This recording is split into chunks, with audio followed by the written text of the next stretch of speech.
Magandang araw kaibigan! Tuloy po kayo sa Felicidad's Channel. Sa mga kwento ng buhay at pag-ibig na hinalukay sa natatagong baul ni Felicidad. Pero bago po tayo magpatuloy, huwag niyo pong kalilimutan na i-like ang video, i-subscribe ang channel, at i-click ang notification bell para lagi kayong updated sa mga parating pa na upload.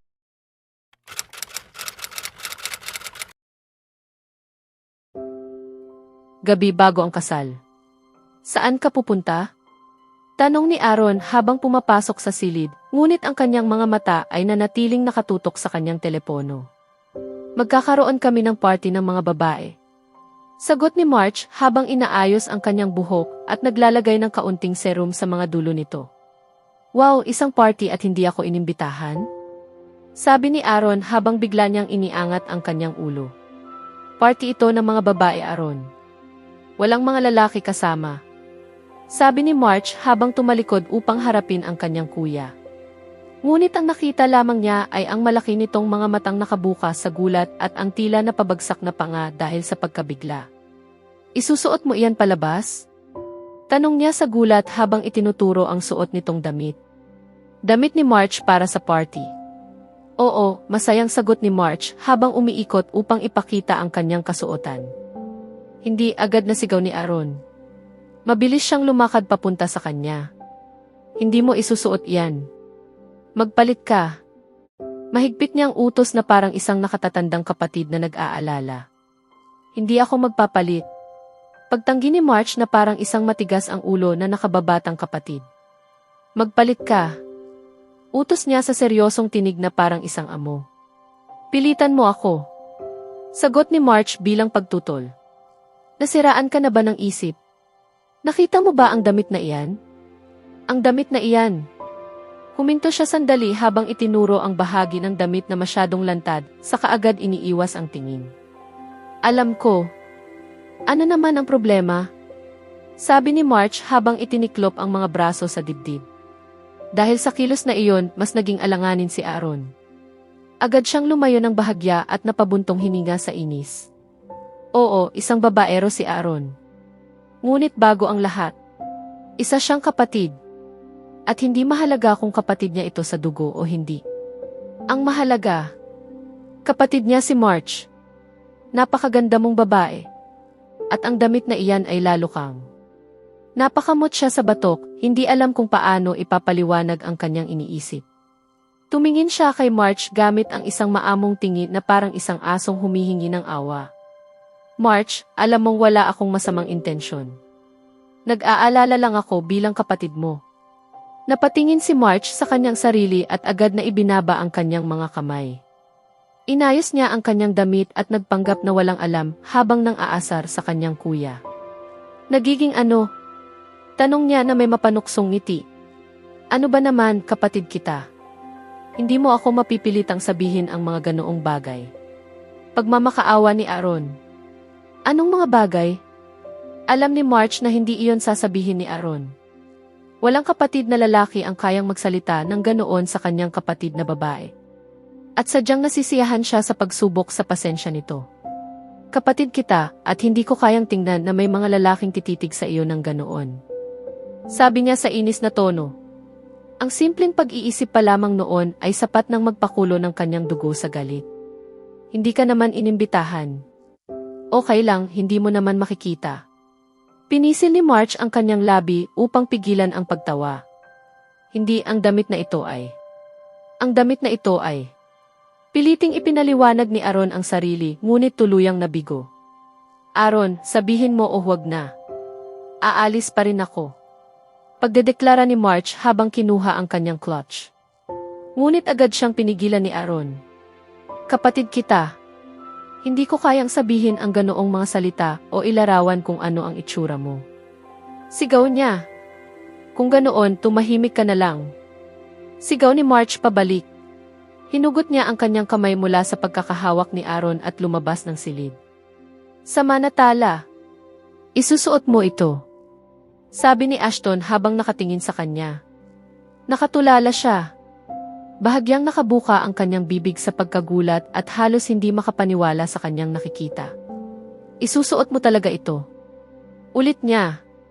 Samantala, ang mga mata ni Ashton ay tila hindi makaalis sa kanya. Maligayang pagdating sa huling palabas. Kinanta ni March ang isang bagong kanta ni Harry Styles. Sana suot ninyo ang pinakamaganda ninyong damit. March, tigilan mo nga. Daing ni Allison sa inis. Hindi bagay ang kantang iyan sa sitwasyon. Hinagisan niya ito ng unan, ngunit mabilis naman itong naiwasan ni March. Oo nga.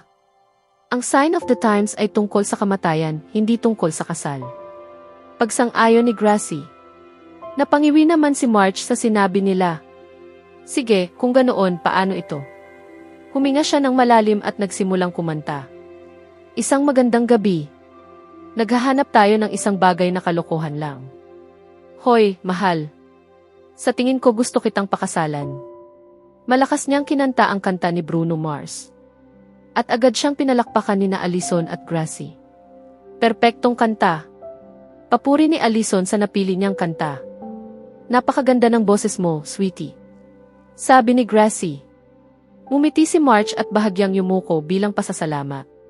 Pinagmamasdan ni Natalia ang tatlo na may malawak na ngiti sa kanyang mukha at kislap ng saya sa kanyang mga mata. Napalunok siya at pinigilan ang sarili na umiyak. Hindi niya maaaring sirain ang perpektong sandaling ito. At higit sa lahat, hindi niya maaaring masira ang kanyang ayos.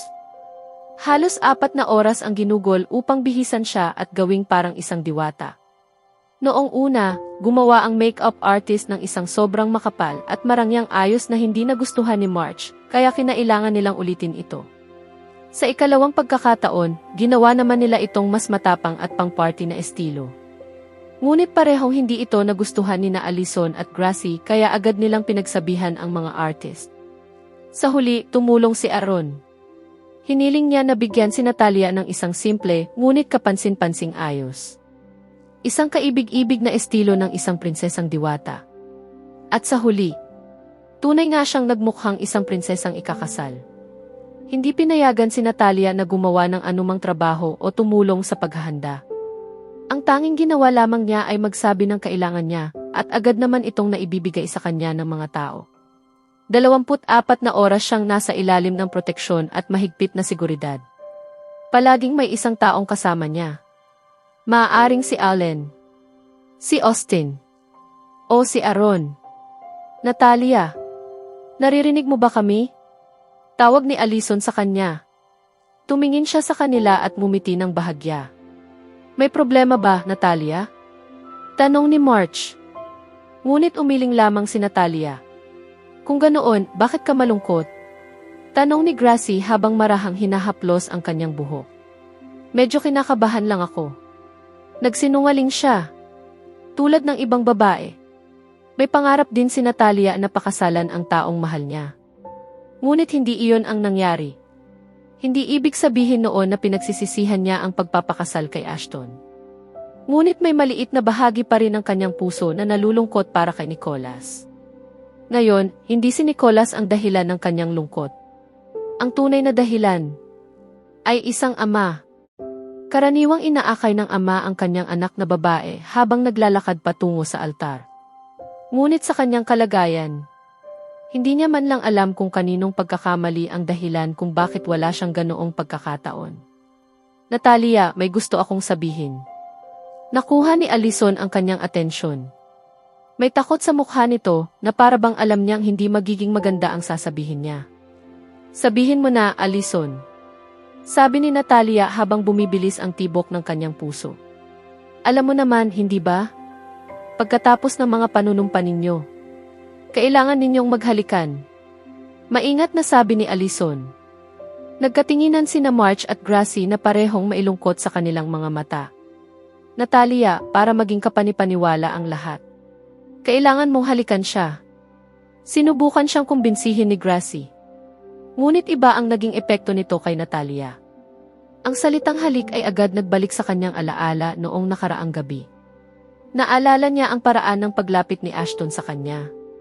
Ang init ng sandaling iyon. Ang lalim ng kanilang halik. Ang kakaibang damdaming unang beses niyang naramdaman mula sa kanya. Nakaranas na siya ng halik mula kay Nicholas noon. Ngunit ang halik ni Ashton noong nakaraan ay iba. May lakas. May emosyon. May isang bagay na hindi niya maipaliwanag. At sa sandaling iyon, hindi niya maiwasang maalala ang mga salitang binitiwan ito sa kanya. Ganito rin kita hahalikan bukas. Mahinang bulong ni Ashton malapit sa kanyang mga labi bago siya tuluyang lumayo. Sa buong sandaling iyon, nanatili siyang nakatayo sa harap niya na tila isang munting daga sa harapan ng isang pusa. Walang magawa kundi sumuko sa presensya nito. Hindi niya maikakaila. Napakagwapo ni Ashton.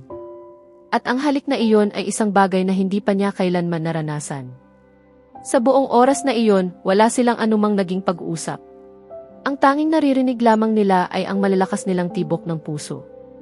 Maya-maya, inihatid siya ni Ashton sa kanyang apartment at tiniyak na nasa ilalim siya ng kumpletong seguridad. Nang dumating ang umaga, inayos ng mga babae ang lahat ng gamit ni Natalia at halos literal siyang kinidnap papunta sa isang lugar na malayo sa ingay ng lungsod. Isang lugar na napapaligiran ng mga puno at may isang malaking bahay-bukid. Malayo sa paparazzi at media. Isa na namang pangarap niya ang natupad. Isang pribadong kasal. Tumingin si March kay Natalia at tahimik siyang nagpasalamat. Agad na nagyakapan ang dalawang babae. At makalipas lamang ang ilang minuto, nauwi iyon sa isang malaking yakapan ng kanilang lahat. Tinakpan nila ang mga mata ni Natalia at dinala siya sa loob ng bahay-bukid hanggang sa kanyang silid. Doon nila siya ikinulong hanggang gabi. Lahat ng kailangan niya ay nasa silid na. At kung may gusto pa siya, isang tawag lamang sa telepono ang kailangan. Kinakabahan siya. Pagod na pagod ang isip niya. Halos hindi na niya alam ang gagawin. Ngunit higit sa lahat, nasasabik siya. Lahat ng pangarap niya tungkol sa kasal ay unti-unting nagiging realidad. Hindi niya mapigilan ang pananabik na makita ang isa pa niyang pangarap na matutupad. Ang kanyang pinapangarap na kasal. Ang puting bestidang suot niya ay isang mahaba at eleganteng damit na may hugis V na disenyo sa liig. Ang kanyang blonding buhok ay inayos sa isang buwan na may palamuti. Suot niya ang kanyang mga diamanteng sapatos na may mataas na takong at may hawak na puting palumpon ng mga bulaklak. Umalis na tayo, mga babae. Narinig nila ang boses ni Austin mula sa labas ng pinto. Ano ang ginagawa niya rito? Kumunot ang noo ni March sa pagtataka habang sina Allison at Gracie naman ay nagbigay sa kanya ng mapanuksong tingin. May hindi ba ako alam? Tanong ni Natalia habang pinagmamasdan ang kanilang mga tinginan. Masamang tumingin si March sa dalawa bago niya binuksan ang pinto. Suot ni Austin ang isang 3 pirasong Amerikana na may kurbata. Mas lalo siyang naging kaakit-akit kaysa dati. Ngunit nang makita niya si March, nakalimutan ni Austin kung bakit siya naroon. Napatitig siya rito. Ang kanyang mga mata ay puno ng paghanga. Ang pulang bestidang walang strap na suot ni March ay lalo lamang nagpatingkad sa kanyang kagandahan. Austin, bakit ka nandito? Tanong ni Allison mula sa likuran at sinira ang kanilang pagtitig sa isa't isa. Pwede ba akong pumasok? Tumabi ang dalawang babae at pinapasok siya sa silid. Tumingin siya kay Natalia na may mainit na ngiti at kinamot ang likod ng kanyang buhok dahil sa kaba. Natalia, hindi pa ako nagkaroon ng kapatid na babae noon. Ngunit nang makilala kita, nakahanap ako ng isang kapatid. Sabi ni Austin. Makikita ang kanyang hiya at kaba habang sinasabi iyon. Wala kang sariling pamilya noon. Ngunit pagkatapos ng araw na ito, may pamilya ka na. Hindi lamang bilang Natalia Ashton Castro, kundi bilang kapatid ko. At palagi akong nandito para sa iyo kapag kailangan mo ang kapatid na ito sa buhay mo. Ngumiti si Natalia. Isang nag-iisang luha ang dumaloy mula sa kanyang mata. Mahigpit niya itong yakap upang ipakita na pareho rin ang nararamdaman niya. Papayag ka ba na ako ang maghatid sa iyo patungo sa altar? Tanong ni Austin matapos nilang maghiwalay sa yakap. At muli, isa na namang pangarap ni Natalia ang natupad. Isang kapatid na lalaki ang maghahatid sa kanya sa altar. Tumango siya habang umiiyak sa dibdib ni Austin. Parang isang mahinahong nakatatandang kapatid, marahan nitong tinapik ang kanyang likod at hinalikan ang kanyang buhok. Nakangiti lamang ang mga babaeng naroon habang pinagmamasdan ang nangyari. At minahal nila ang desisyong ginawa ni Austin. Hinawakan ni Austin ang kamay ni Natalia at siya ang nanguna sa paglalakad. Sumunod sa kanila ang tatlong babae palabas ng bahay. Nang bumukas ang napakalaking pangunahing pinto ng bahay, isang eleganteng karwaheng tila mula sa isang kwento ng prinsesa ang naghihintay para sa kanya. Ilang segundo siyang natigilan. Isa na namang pangarap ang naging realidad. Unti-unting napuno ng luha ang kanyang mga mata. Kailan siya naging ganito kaswerte? Paano naging napakabuti ng kanyang kapalaran sa kanya? Bakit hindi niya minahal si Ashton noon pa? Bakit hindi niya magawang mahalin siya ngayon? Sumakay sina Austin at Natalia sa malaprinsesang karwahe at nagtungo sa likurang bahagi ng bahay kung saan gaganapin ang seremonya. Samantala, naglakad naman ang tatlong babae sa kanilang unahan. Pare-pareho silang nakasuot ng espesyal na damit para sa okasyon. Si Allison ay may damit na may mga tali sa disenyo, si March ay nakasuot ng strapless na bestida, habang si Gracie naman ay may damit na may hugis V na liig at mahabang manggas. Nagsimulang tumugtog ang musikang pangkasal sa likuran, hudyat na darating na ang nobya. Nakatayo si Ashton sa entablado sa kanyang buong kariktan. Ang malademonyong kagwapuhan ng kanyang katawan, ang nakakaakit ng ngiti at ang mga matang puno ng wagas na pagmamahal. Tumingin siya sa paligid at nakita ang iilang taong dumalo upang saksihan ang pinakamahalagang pangyayari sa kanyang buhay. Ang kanyang kasal. Naroon ang kanyang mga magulang at pamilya, kasama ang pamilya ng kanyang mga kaibigan at ilang piling taong malapit sa kanya.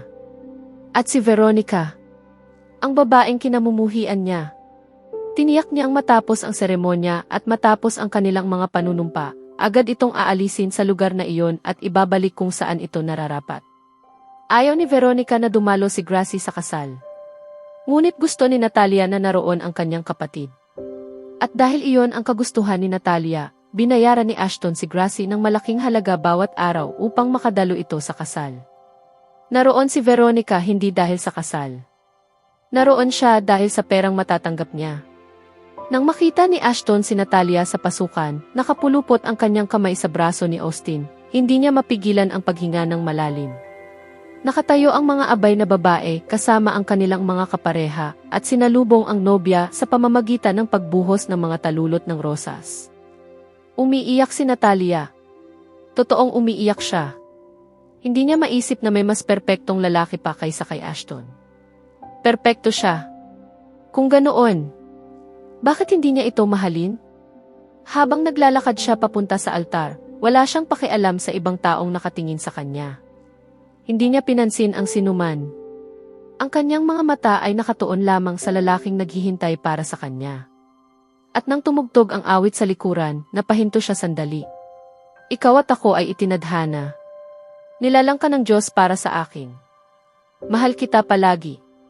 Sa tabi mo ako mananatili. Maglalakad tayong magkahawak kamay. Mula sa araw na ito, mananatiling matatag ang ating pagmamahal. Habang ipinapahayag ko, tumingin siya kay Ashton.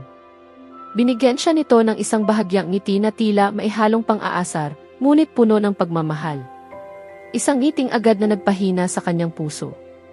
Ito ba talaga ay isang kasunduan lamang? Tanong ng kanyang puso. Muling nagsimula silang maglakad ni Austin. At nagbago ang himig ng tugtog. Isang awit na palaging mananatili sa puso ng maraming tao. Mabilis ang tibok ng puso. Mga kulay at pangako. Paano ako magmamahal kung natatakot akong mahulog? Ngunit habang pinagmamasdan kitang nakatayo mag-isa, hindi maalis ni Natalia ang tingin kay Ashton habang tumutugtog ang awit. Wala siyang ibang maramdaman kundi pananabik. Tumango si Ashton at ngumiti sa kanya. At sa pamamagitan lamang ng kanyang mga mata, ipinangako niya ang lahat. Isang hakbang na lamang ang layo. Araw-araw akong namatay sa paghihintay sa iyo. Mahal, huwag kang matakot. Minahal kita. At mamahalin kita sa loob ng 1,000 taon pa. Nang makarating si Natalia sa altar, iniabot ni Austin ang kamay niya kay Ashton. Umiti siya sa kanilang dalawa. Tumingin siya kay Ashton ng may seryosong ekspresyon. Alagaan mo siya. Parang isang tunay na kapatid, iyon ang kanyang hiling. Sa buhay ko, iyon ang panunumpa ni Ashton. Tumayo silang dalawa ng magkatabi, magkahawak ang mga kamay. Ramdam ni Natalia ang mga matang nakatingin sa kanya mula sa likuran. Ngunit hindi na iyon mahalaga. Ang taong nagligtas sa kanya ay nasa tabi niya. Ang kanyang puso at isip. Parehong nagtatanong sa iisang bagay. Hindi ba niya siya kayang mahalin? Ngayong araw, tayo ay nagtitipon upang saksihan ang kasal ni na Ashton David Castro at Natalia Laura Henson. Hindi na naririnig ni Ashton ang sinasabi ng pari. Nasa sarili siyang mundo. Puno ang isip niya ng mga alaala tungkol sa kanya. Ang paraan ng kanyang pagkakita ngayong araw. Ang paraan ng mahigpit niyang paghawak sa kanyang kamay. At ang alaala ng halik nila kagabi. Hindi niya kailanman makakalimutan ang pakiramdam ng labi nito. Malambot, mainit, at napakaganda. Pakisabi na ang inyong mga panunumpa. Sabi ng pari habang nakatingin kay Ashton. Isinusumpa ko, Ashton David Castro, na ikaw, Natalia Laura Henson, ang aking magiging asawa. Mamahalin at iingatan kita mula sa araw na ito. Sa mabuti man o masama, sa kasaganaan man o kahirapan, sa kalusugan man o karamdaman. Mamahalin kita at pahahalagahan hanggang sa wakas ng ating mga buhay. Sabi ni Ashton habang malalim na nakatingin sa kanyang mga mata. Naniniwala ako sa iyo, sa taong magiging ikaw habang lumilipas ang panahon, at sa kung ano ang magiging tayo bilang mag-asawa. Buong puso kitang tinatanggap bilang aking asawa. Tinatanggap ko ang iyong mga kahinaan at kalakasan, gaya ng pagtanggap mo sa akin. Ipinapangako kong magiging tapat ako sa iyo, susuportahan kita, at palagi kong unahin ang pagmamahal at kaligayahan ng ating pamilya. Mananatili akong iyo sa panahon ng kasaganaan at kakulangan, sa karamdaman at kalusugan, sa pagkabigo at tagumpay. Mananaginip ako kasama mo, magdiriwang kasama mo, at lalakad sa tabi mo sa anumang pagsubok o pagkakataong ihaharap ng ating buhay. Ikaw ang aking tahanan, ang aking pagmamahal at ang aking buhay ngayon at magpakailanman. Iyon ang panunumpa ni Ashton. Isinusumpa ko, Natalia Laura Henson, na ikaw, Ashton David Castro, ang aking magiging asawa. Mamahalin at iingatan kita mula sa araw na ito. Sa mabuti man o masama, sa kasaganaan man o kahirapan, sa kalusugan man o karamdaman. Mamahalin kita at pahalagahan hanggang sa kamatayan ang maghiwalay sa atin. Sabi ni Natalia, mas kilala mo ako kaysa sa kahit sino sa mundong ito, at sa kabila noon ay pinipili mo pa rin akong mahalin. Ikaw ang aking matalik na kaibigan. May bahagi pa rin sa akin hanggang ngayon na hindi makapaniwalang ako ang babaeng mapalad na pakakasalan ka. Napangiti si Ashton, pati ang mga taong nakapaligid sa kanila ay natawa ng bahagya sa kanyang sinabi. Para sa akin, ang mga panunumpang ito ay hindi lamang mga pangako kundi mga pribilehiyo. Isang pribilehiyo na tumawa kasama ka at umiyak kasama ka. Alagaan ka at ibahagi ang buhay kasama ka. Isang pribilehiyo na tumakbo kasama ka at maglakad kasama ka. Bumuo ng pangarap kasama ka at mabuhay kasama ka. Sabi niya habang may bahagyang ngiti sa kanyang labi. Kahit si Ashton ay nasa bingit na ng pagguho ng kanyang emosyon, pinilit niyang pigilan ang kanyang mga luha at mumiti sa kanya. Ashton David Castro, tinatanggap mo ba si Natalia Laura Henson bilang iyong legal na asawa? Nangangako ka bang mamahalin siya? Aaliwin, igagalang, at iingatan sa mabuti man o masama, sa yaman man o kahirapan, sa karamdaman man o kalusugan. At iiwan ang lahat ng iba pa upang maging tapat lamang sa kanya habang kayo ay nabubuhay. Tanong ng pari. Opo, Father, mabilis niyang sagot. Natalia Laura Henson, tinatanggap mo ba si Ashton David Castro bilang iyong legal na asawa? Nangangako ka bang mamahalin siya? Aaliwin, igagalang, at iingatan sa mabuti man o masama, sa yaman man o kahirapan, sa karamdaman man o kalusugan. At iiwan ang lahat ng iba pa upang maging tapat lamang sa kanya habang kayo ay nabubuhay. Opo, Father, sagot niya habang mahigpit na hinahawakan ang kamay ni Ashton. Sa kapangyarihang ipinagkaloob sa akin, ipinahahayag ko na kayo ay isa ng legal na mag-asawa. Inihayag ng pari. Sabay-sabay na pumalakpak ang lahat ng naroon. Malakas, masaya, puno ng pagbati. Ang tanging taong hindi masaya ay si Veronica. Maari mo nang halikan ang iyong asawa. Sa wakas ay sinabi ng pari. Maingat na inalis ni Ashton ang belo na nakatakip sa mukha ni Natalia. At nang makita niya ito, walang ibang naroon sa kanyang mga mata kundi pagmamahal. Sa wakas ay kanya na siya. Ang kanyang asawa. Dahan-dahan siyang lumapit habang ang tibok ng puso ni Natalia ay halos 3 beses na mas mabilis kaysa dati. Pakiramdam niya ay anumang sandali ay lalabas ang kanyang puso sa sobrang kaba. Hinawakan ni Ashton ang kanyang mga pisngi at lalo pang lumapit sa kanya. Araw-araw akong namatay sa paghihintay sa iyo. Mahal, huwag kang matakot. Minahal kita. Sa loob ng 1,000 taon. At mamahalin pa rin kita sa loob ng 1,000 taon pa. Huminto siya ng bahagya bago tuluyang lumapit. Bawal kang umatras. Mahina niyang bulong sa kanyang mga labi. Karapat-dapat naman akong makatanggap ng halik sa kasal natin.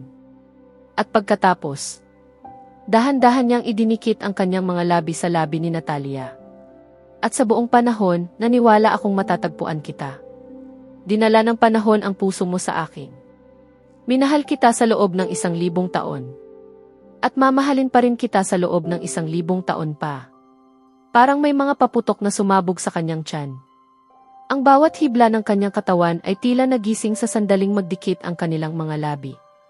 Hinaplos ni Ashton ng kanyang mga labi ang ibabang labi ni Natalia, habang siya naman ay kusang tumugon at hinanap ang kanyang mga labi. Oo, hinalikan niya ito pabalik. Mas lumalim ang halik nila. Ang pagdampi ng mga labi ni Ashton ay nagparamdam sa kanya ng pagmamahal at pag-aaruga na hindi niya inaasahan. Ang halik na iyon ay nakamamangha. Nakakawala ng hininga. Ang mga kamay ni Ashton ay napunta sa kanyang baywang at marahang hinila siya palapit sa kanyang dibdib. Mas pinalalim niya ang kanilang halik. Ito ay puno ng damdamin. Mapang-akit. Matindi. Nakabibighani. At higit sa lahat, may taglay itong pagnanais na angkinin ang sandaling iyon. Pinuto ni Ashton ang halik nang maramdaman niyang nawawalan na ng hininga si Natalia. Ilang segundo siyang hindi agad nakapagbukas ng mga mata. Nagpasalamat siya na nahawakan siya ni Ashton dahil kung hindi, maaaring bumagsak siya dahil sa tindi ng epekto ng halik na iyon. Nagsimulang maghiyawan ang mga tao sa paligid. May mga sumipol, may mga naghiyawan, at may mga nagbibirong komento. Namula si Natalia sa kanilang mga sinasabi. Nang magtagpo ang kanilang mga mata, lalong namula ang kanyang pisngi hanggang sa maging kulay lila. At nagustuhan ni Ashton ang ekspresyong iyon sa mukha niya. Mahigpit niya itong yakap at itinago ang kanyang mukha sa dibdib nito. Para kay Ashton, sapat na ang halik na iyon upang mabuhay siya sa buong buhay niya nang hindi humihingi ng higit pa. Ngunit ngayong natikman na niya ang tamis ng kanyang pagmamahal, isang mas malalim na bahagi ng kanyang pagkatao ang nagsimulang magnasa. Hinahanap-hanap siya nito. Parang isang mabangis na hayop na hindi na makontento. Isang halimaw na matagal nang nakakulong at ngayon lamang nakadama ng pagkakataong makalapit sa kanyang minamahal.